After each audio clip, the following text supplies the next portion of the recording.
para veganos. Y luego tenemos el tema del sin gluten, ¿verdad? Exacto. Es que tú sabes que desde que trabajo aquí mi dieta es mucho más sana. Adoro los menús de nuestro chef de palacio, ¿eh?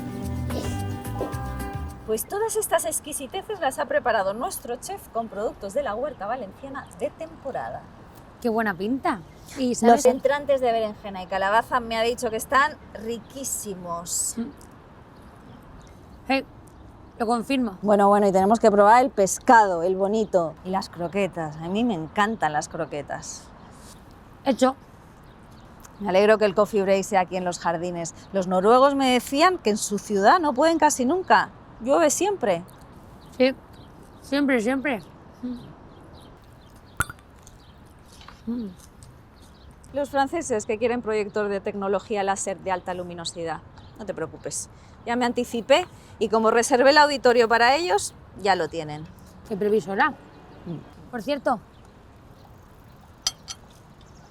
ya he terminado la degustación. ¿Cómo? Pero si no habíamos empezado, yo no he probado nada. Ya, pero yo sí.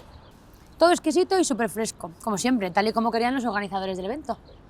Ay, qué bien poder ayudarte, ¿eh? Pero es que yo no... No me digas nada más. De nada. Ah, y tenías razón. Las croquetas, espectaculares.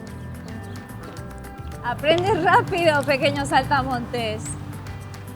Pero yo sé más. Voy a pedirle al chef que prepare las muestras para el otro evento.